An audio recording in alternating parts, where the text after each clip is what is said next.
मित्रों, मैं अपने YouTube channel the travel talk में आप सभी का स्वागत करता हूं। जैसा कि आप सभी जानते हैं, इस मंच पर उन शहरों और स्मारकों के बारे में विस्तृत जानकारी दी जाती है जो बड़ी संख्या में पर्यटकों को आकर्षित करते हैं। मित्रों, आज हम एक ऐसी जगह की चर्चा करेंगे जो अत्यंत धार्मिक है और इतिहास के पन्नों में भी एक चमकता सितारा है।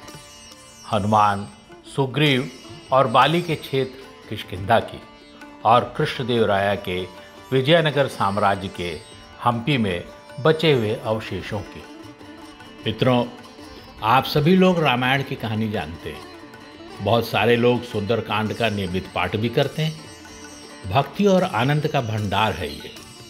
रामायण में भक्ति की बात करें तो सर्वश्रेष्ठ राम भक्तों में सबरी और हनुमान जी का नाम सर्वप्रथम लिया जाएगा।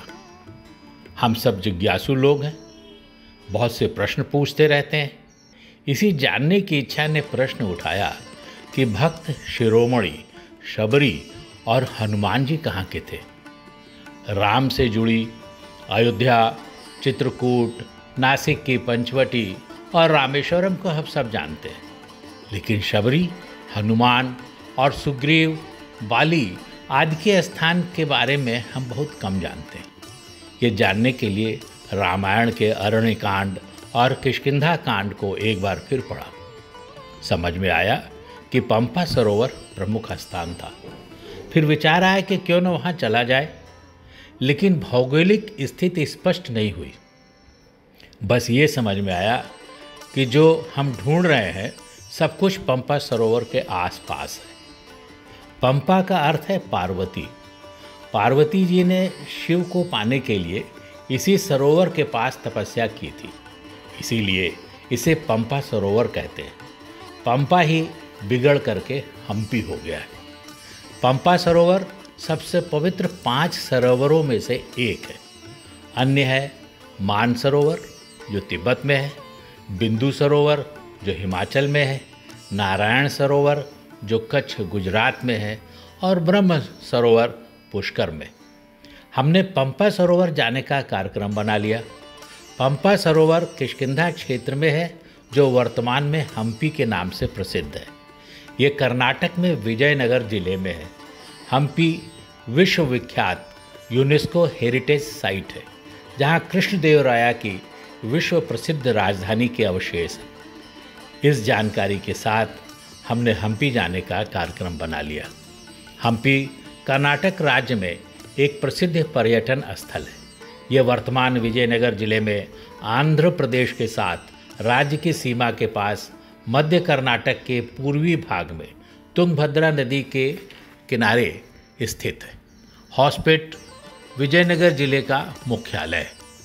होसपेट को कर्नाटक के इस्पात शहर के रूप में भी जाना जाता है और हम्पी से यह 13 किलोमीटर दूर है, जो कभी विजयनगर साम्राज्य की राजधानी थी। होसपेट उत्तर और दक्षिण कर्नाटक के बीच जोड़ने वाली कड़ी है।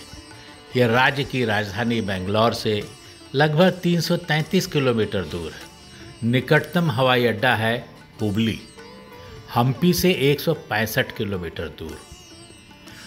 हमने दिल्ली से हुबली के लिए फ़्लाइट ली। हुबली एयरपोर्ट से हम्पी सड़क मार्ग से लगभग 165 किलोमीटर जाना पड़ता है। होसपेट दक्षिण पश्चिम रेलवे का एक महत्वपूर्ण रेलवे स्टेशन भी है। जब हुबली एयरपोर्ट से सड़क मार्ग द्वारा हम्पी के लिए चलते हैं तो लगभग 2.5-3 घंटा लगता है। इस पर्यटन नगरी को 2 भागों में देखा जाना चाहिए, एक आधुनिक हम्पी और दूसरा रामायण कालीन किष्किंधा क्षेत्र। हम्पी को स्मारकों के समूह के रूप में जाना जाता है। यह एक यूनेस्को विश्व धरोहर स्थल है जो 16वीं शताब्दी के विश्व प्रसिद्ध राजा कृष्णदेवराय के विजयनगर साम्राज्य के अवशेष के रूप में विद्यमान है। और दूसरी ओर किष्किंधा यह पंपा देवी तीर्थ क्षेत्र जो रामायण और पुराणों से भी पहले का है।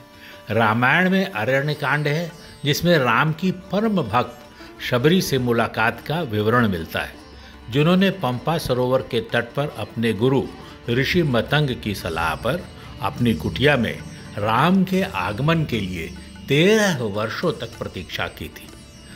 वो किष्किंधा की पहाड़ियों में राम और हनुमान के महान मिलन का मार्ग प्रशस्त करती हैं। फिर रामायण के अगले कांड किष्किंधा कांड में राम और लक्ष्मण ऋषिमुख पर्वत पर पहुंचते हैं।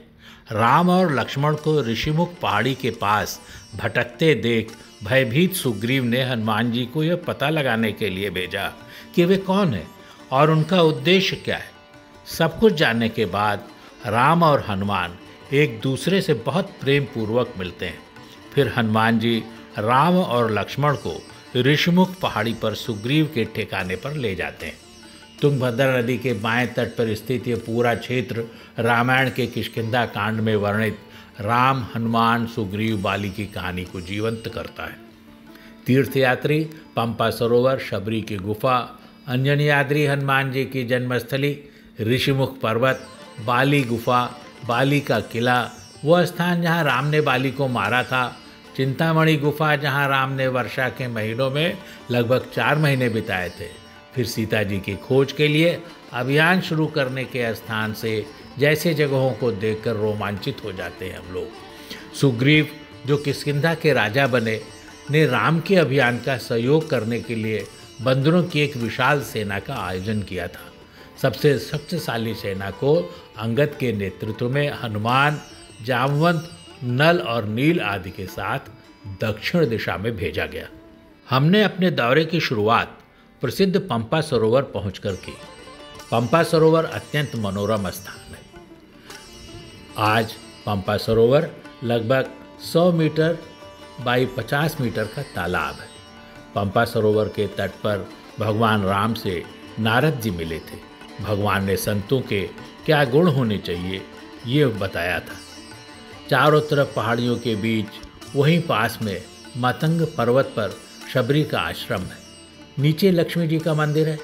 थोड़ा आगे जाने पर अंजनीयाद्रि पहाड़ी पर हनुमान जी का जन्म स्थान है। 575 सीढ़ियाँ चढ़कर हम ऊपर पहुँच गए। काफ़ी भीड़ थी। पूरे सीढ़ियों के रास्ते पर जय श्री राम और जय हनुमान के नारे लगते रहे। हनुमान जी के जन्म स्थान पर आनंद ही आनंद था। कभी सोचा भी नहीं था कि हम यहाँ पहुँच पाएंगे। दर्शन और प्रसाद का भरपूर आनंद लिया। हर प्रकार के वानर और लंगूर वहाँ पर मौजूद थे, लेकिन किसी को जरा भी परेशान नहीं कर रहे थे। पहाड़ी के ऊपर से तुंगभद्रा नदी बहुत सुंदर लग रही थी। पूरा किष्किंधा क्षेत्र तुंगभद्रा नदी के इर्द गिर्द बसा हुआ है। अंजनीयाद्रि पहाड़ से उतरकर आगे बढ़े तो तुंगभद्रा नदी में घुस के पैदल पानी में जाकर के ऋषिमुख पर्वत पर पहुंच गए, जहां सुग्रीव अपने मंत्रियों के साथ छिपकर रहते थे और हनुमान जी ने भगवान राम को सुग्रीव से यहीं पर मिलाया था। क्या विलक्षण जगह थी। सुग्रीव और हनुमान जी का सुंदर मंदिर बना हुआ था। वहाँ से निकलकर थोड़ी ही दूर पर बाली गुफा पहुँचे। बाली और मायावी का जहाँ पर युद्ध हुआ था। मायावी मारा गया था, लेकिन बाली बहुत दिनों तक गुफा से बाहर नहीं निकला, तो बाली को मरा हुआ समझकर सुग्रीव ने गुफा को पत्थर से बंद कर दिया। किष्किंधा का राजा बाली के न होने की स्थिति में सुग्रीव को राजा बना दिया गया। कुछ दिनों बाद बाली के वापस जाने पर दोनों भाइयों बाली और सुग्रीव में लड़ाई हो गई। सुग्रीव को भागकर ऋषिमुख पर्वत पर छिपना पड़ा। बाली गुफा से कुछ आगे ही बाली का किला भी है, बिल्कुल खंडहर। थोड़ी ही दूर पर चिंतामणि स्थान था, जहां राम लक्ष्मण ने चतुर्मास बिताया था। पूरे किष्किंधा क्षेत्र पर ऋषि मातंग की छाया है। हनुमान और सुग्रीव के पद चिन्ह हैं।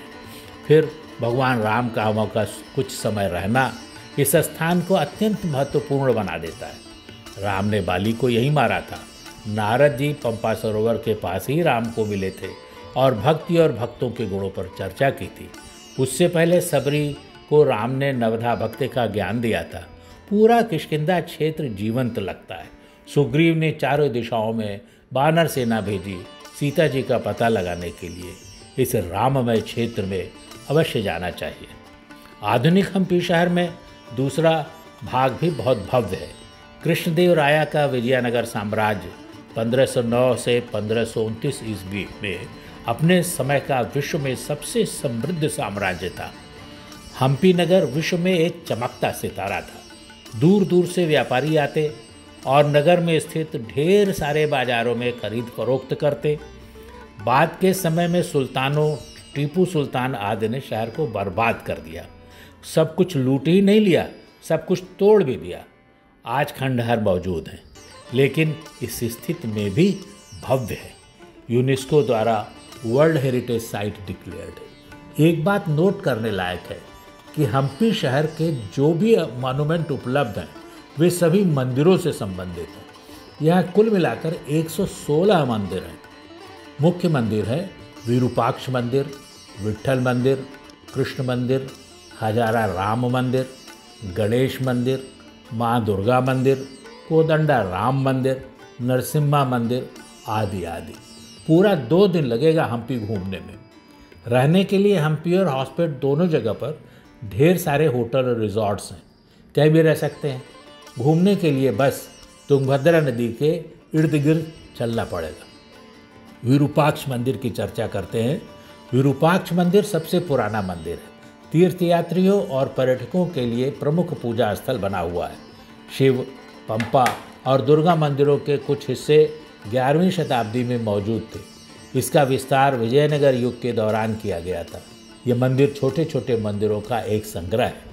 एक नियमित रूप से रंगा हुआ 50 मीटर ऊंचा गोपुरम अद्वैत वेदांत परंपरा के विद्यारण्य को समर्पित एक हिंदू मठ, एक पानी का मनमथ टैंक और एक सामुदायिक रसोई। मंदिर का मुख पूर्व की ओर है, जो शिव और पंपा देवी मंदिरों के गर्भगृहों को सूर्योदय की ओर अलाइन करता है। एक बड़ा गोपुरम इसके प्रवेश द्वार को चिन्हित करता है।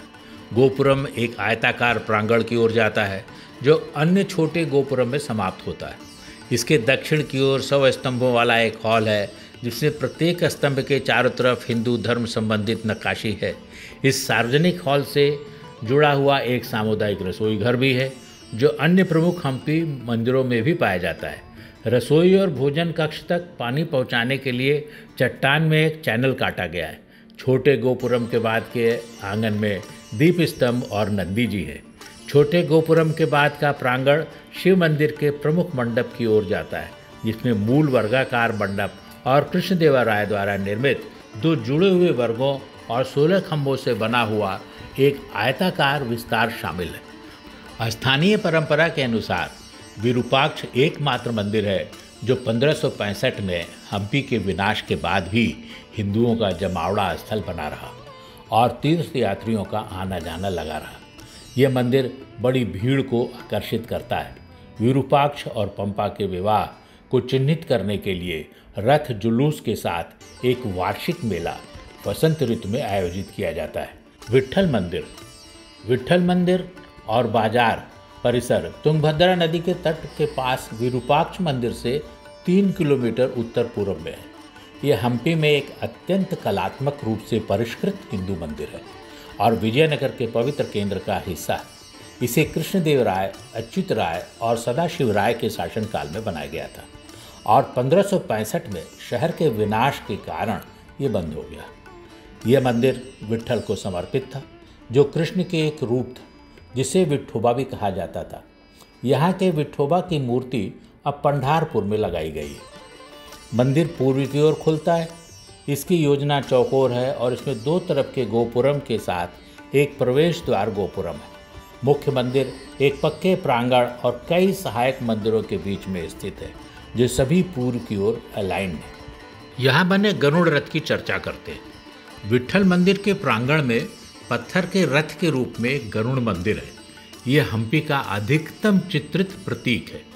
यह अभी 50 रुपए के नोट पर भी छपा हुआ है। रथ के ऊपर एक टावर था, जिसे 1940 के दशक में हटा दिया गया।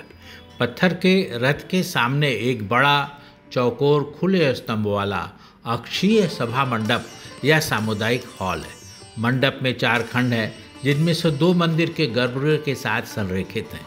मंडप में अलग अलग व्यास, आकार, लंबाई और सतह के फिनिश के 56 नक्काशीदार पत्थर के बीम हैं, जो टकराने पर संगीत में ध्वनि उत्पन्न करते हैं। स्थानीय पारंपरिक मान्यता के अनुसार इस हॉल का उपयोग संगीत और नृत्य के सार्वजनिक समारोहों में किया जाता था।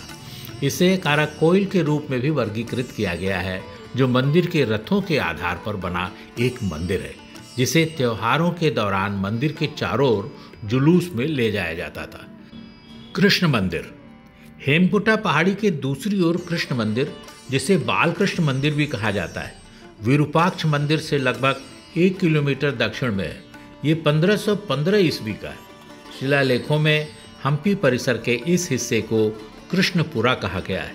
खंडहर हो चुके मंदिर के सामने एक लंबी बाजार वाली सड़क है। मंदिर पूर्व की ओर खुलता है, जिसमें नीचे मत्स्य से शुरू होकर विष्णु के सभी 10 अवतारों की नक्काशी वाला एक प्रवेश द्वार है। अंदर कृष्ण का खंडहर हो चुका मंदिर और देवी देवताओं के छोटे छोटे खंडहर वाले मंदिर रह गए हैं। मंदिर परिसर मंडपों में विभाजित है, जिसमें एक बाहरी और एक आंतरिक घेरा शामिल है। हजारा राम मंदिर। हजारा राम मंदिर, जिसे शिलालेखों में रामचंद्र मंदिर कहा गया है, यह मंदिर 15वीं शताब्दी की शुरुआत का है और इसका श्रेय कृष्णदेव राय को दिया जाता है। मंदिर की बाहरी दीवारें महानवमी, दशहरा और होली त्योहार समारोहों के समानांतर कलाकृति में चित्रित करती है। सबसे निचले बैंड में हाथियों की मार्च करते हुए दिखाया गया है। इसके ऊपर घुड़सवारों के नेतृत्व में घोड़े हैं, फिर जनता द्वारा जश्न मनाए गए सैनिक है, फिर नर्तक और संगीतकार है। शीर्ष परत में आम जनता के जुलूस को दर्शाया गया है। यह चित्रण विजयनगर राजधानी का दौरा करने वाले फारसियों और पुर्तगालियों के जीवंत संस्मरणों में त्योहारों और जुलूसों के वर्णन को दर्शाता है। मंदिर के भीतरी दीवार पर भित्ति चित्र हैं, जिनमें महाकाव्य रामायण का व्यापक वर्णन है। मंदिर में एक प्रवेश द्वार, मंडप और एक यज्ञ समारोह हॉल। मित्रों, किष्किंधा क्षेत्र और हम्पी देखने के बाद ही यहाँ की सुंदरता, ऐतिहासिक महत्व और पौराणिक कथाओं में इसके स्थान के महत्व की जानकारी मिलती है। अत्यंत रमणीक और आनंददायी टूरिस्ट स्थल है। यहाँ 3 दिन की यात्रा अच्छी रहेगी। दोस्तों, अगर आपको हमारी ये प्रस्तुति पसंद आई हो तो कृपया सब्सक्राइब और लाइक का संकेत दबाकर इसे व्यक्त करें और इसे दूसरों के साथ शेयर भी करें। दोस्तों, आजकल लगभग हर सेवा आपके मोबाइल फ़ोन पर उपलब्ध है, चाहे वो मनोरंजन हो, बैंकिंग सुविधा हो, स्वास्थ्य सुविधा हो या किसी स्थान तक पहुंचने का रास्ता ढूंढना हो। फिर मोबाइल पर टूर गाइड क्यों नहीं? इसके लिए हमारा app the travel talk download करें। जब भी आप किसी पर्यटक स्थल या स्मारक को देखने जाएं, तो द ट्रैवल टॉक ऐप का इस्तेमाल करें। ये भारत में पर्यटकों की रुचि वाले सभी प्रमुख शहरों के बारे में आपको जानकारी उपलब्ध कराता है। अब हम इसमें किष्किंधा क्षेत्र और हम्पी को जोड़ने जा रहे हैं। कृपया इस ऐप का प्रयोग करें और अपना रिव्यू भी दें। आप सबका बहुत बहुत धन्यवाद।